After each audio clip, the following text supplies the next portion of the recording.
Só no Brasil foram mais de 6 mil empresas atingidas por essa mudança que aconteceu no mês de fevereiro na AWS. E nesse vídeo eu vou explicar como você pode fazer a migração desse ambiente sem precisar pagar mais por esses valores que estão sendo cobrados na nuvem da AWS pelo suporte estendido. Se você não sabe o que eu estou falando, assiste esse vídeo que eu vou falar da migração do MySQL 5.7 no RDS para o MySQL 8 no RDS. Então, bora lá comigo. Um dos grandes problemas que aconteceu agora no início do ano de 2024, não sei quando que você está assistindo esse vídeo, foi que a AWS concedeu o suporte estendido ao MySQL 5.7. O que significa isso? Quais são os impactos disso dentro do seu ambiente? Eu vou explicar agora nesse vídeo. Bom, meu nome é Leandro Porciúncula, eu sou arquiteto de AWS na UpperStack e também professor aqui na Cloud Treinamentos do programa de especialização em AWS, que é um treinamento que leva você do zero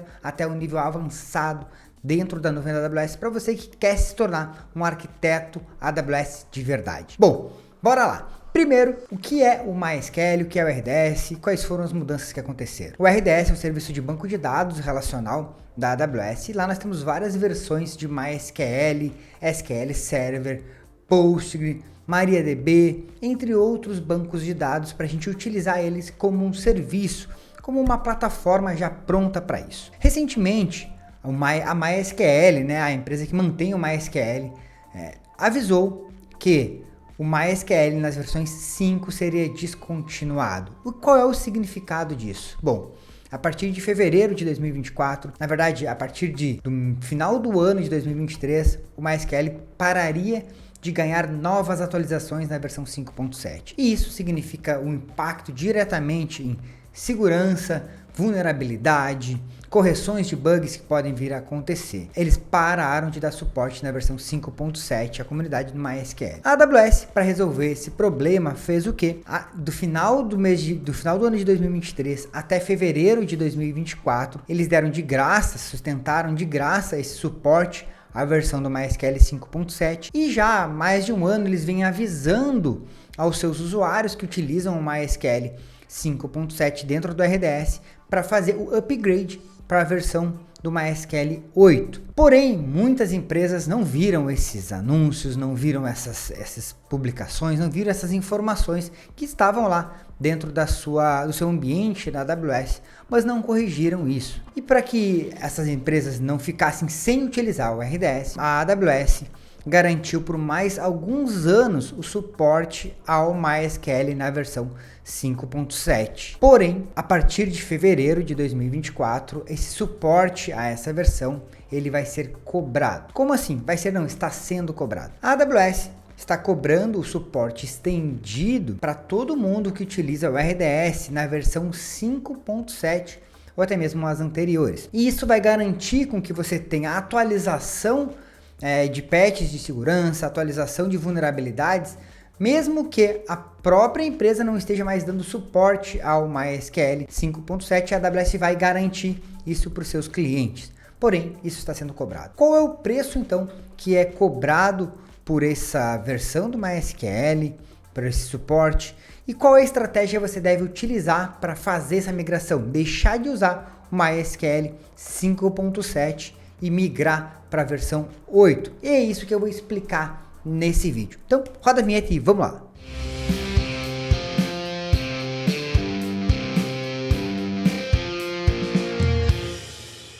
Primeiro eu vou começar compartilhando com vocês a parte de precificação do suporte estendido do MySQL 5.7. Olha aqui na minha tela. Bom, então os custos de suporte estendido ao RDS com MySQL 5.7, ele explica aqui exatamente por que isso que eu falei para vocês. E aqui está a precificação. Então, como é cobrado? Dependendo da região, ele tem aqui, por exemplo, se a gente for considerar a região da Virgínia ou Oregon, ele tem o custo de 10 centavos de dólar por hora de vCPU utilizado. Isso impacta diretamente, então, por exemplo, o tipo de instância que você está utilizando. E esse preço, ele é nos primeiros 1 e 2 anos de suporte. Se dentro de 1 e 2 anos, a partir de fevereiro, você não mudar isso para a versão 8, vai ficar muito mais caro daqui a 3 anos, lá em 2026, fevereiro de 2026, esse valor vai dobrar e vai para 20 centavos de dólar por hora de vCPU utilizado. Por que isso? Porque a AWS quer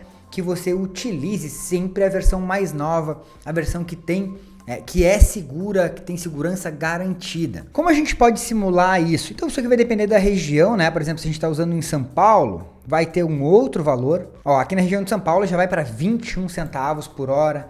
E se você está utilizando, se você for utilizar daqui a 2 anos, vai para quase 42 centavos de dólar por hora. Realmente é um valor bem alto. Mas a AWS quer que você, como eu disse, mude para a versão mais nova. Como que a gente pode simular esse valor? Aqui tem um exemplo. Ó. Se você estiver executando uma instância de banco de dados com MySQL 5.7 e a versão chegar ao final do suporte, fevereiro de 2024, que foi o que aconteceu, 29 de fevereiro de 2024, você estiver implementado em Ohio, será cobrado 1 centavo por vCPU entre 1º de março de 2024 até 28 de fevereiro de 2026. A partir de 1º de março de 2026, esse valor vai para 20 centavos. E isso aqui, como eu falei, por vCPU hora. Então isso depende muito do tipo de instância que você está utilizando. Beleza, Leandro, não quero mais saber de usar esse MySQL. O que eu devo fazer para migrar da versão 5.7 para a versão 8, eu vou mostrar isso para vocês, desenhando aqui algumas estratégias que a gente pode utilizar. Bora lá! Então a primeira estratégia que a gente tem aqui é a seguinte: como que a gente fez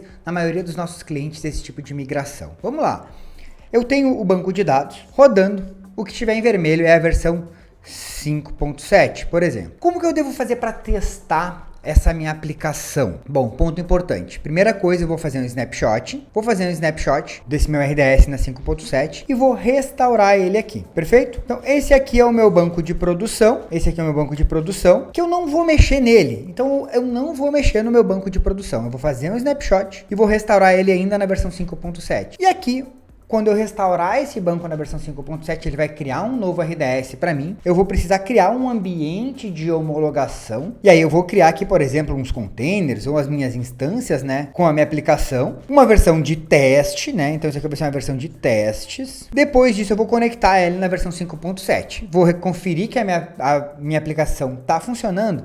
E aí o próprio RDS, ele tem uma opção de migração. E eu vou pegar nesse meu ambiente de teste e vou fazer o upgrade dele para a versão 8. Então eu pego esse meu snapshot que eu restaurei e faço o upgrade dele para a versão do MySQL 8. E aí eu vou testar a minha aplicação. Já nessa migração, o que acontece? Nesse teste aqui, na hora de eu fazer o upgrade da 5.7 para 8, o próprio RDS já vai conferir se o meu banco de dados tem alguma incompatibilidade. E aí, é claro, a gente precisa ir arrumando essas incompatibilidades que mostrar lá nos logs conforme a necessidade. Depois que eu arrumei todas essas configurações, que eu já validei realmente que a minha aplicação está funcionando, que eu restaurei esse snapshot, fiz o teste migrando o meu banco de dados para a versão 8, isso é muito importante, você deve sempre criar um ambiente de teste, jamais faça isso no seu ambiente de produção,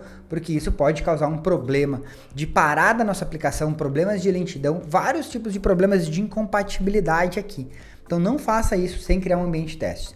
Depois que você fez esse ambiente de teste, legal, Leandro, eu já testei, tudo certo, já anotei, já descrevi tudo que eu preciso arrumar no meu ambiente de produção para fazer essa migração. Aí sim, eu vou para um teste, para realmente a minha migração do meu ambiente de produção que está rodando aqui. Aí a gente utiliza uma outra estratégia para essa migração do ambiente de produção, que é uma estratégia chamada de Blue-Green. Blue-Green. O que significa isso? Eu vou fazer essa migração a quente, com a minha aplicação funcionando. Então, como funciona? Qual é a estratégia que a gente utiliza para isso? Eu tenho aqui o meu banco de dados na versão 5.7 em produção. Usando um banco de dados, claro, a gente sabe, se eu uso um banco de dados em produção, ele vai estar em multi-AZ. Então eu tenho esse banco de dados em multi-AZ com alta disponibilidade já. Eu vou subir um upgrade Blue-Green dentro do próprio RDS. Eu seleciono ele e mando ali ele fazer um Blue-Green. Nesse momento, o que ele vai fazer? Ele vai subir um Blue-Green para mim e ele sobe um outro banco de dados e fica fazendo a replicação desses meus dados. Então ele sobe na 5.7 e sobe fazendo o upgrade para a versão 8. Só que ele fica replicando esses dados.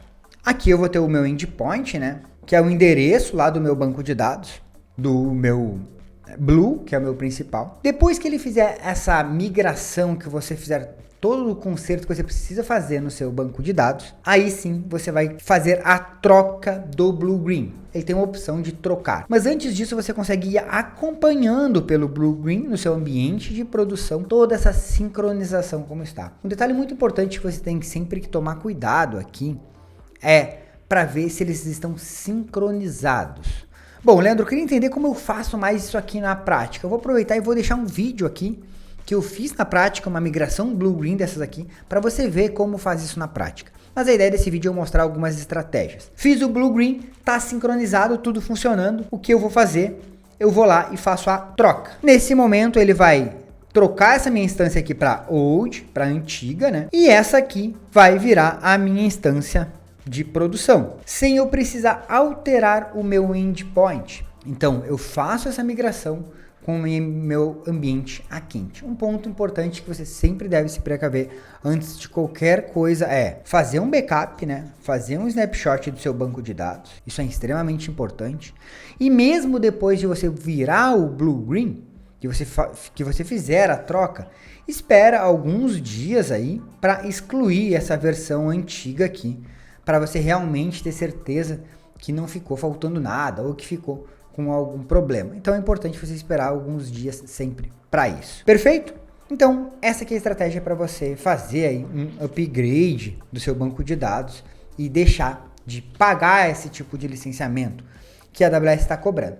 Mas se por algum motivo você não conseguir, olha, eu tenho dificuldades porque alguns problemas que podem acontecer nesse processo de migração é você ter que fazer alterações na sua aplicação. O que fazer se eu precisar alterar a minha aplicação? Se você precisar alterar a sua aplicação, você precisa entender todas as requisições, todas as chamadas de SQL que você tem. Inclusive existe uma documentação do próprio MySQL que fala todas as alterações que foram feitas da versão 5 para a versão 8. É importante você ler isso para não ter nenhuma surpresa aí, mesmo que com Blue-Green, mesmo com testes que você fez, que você não tem nenhuma surpresa no meio do caminho. Essa cobrança da AWS não é uma cobrança indevida, eles estão tentando trazer para os seus clientes uma forma de fazer com que eles tenham tempo para fazer essa alteração, mas é muito importante você fazer, não só em bancos de dados, mas em vários outros tipos de versões de aplicações que vão saindo, né?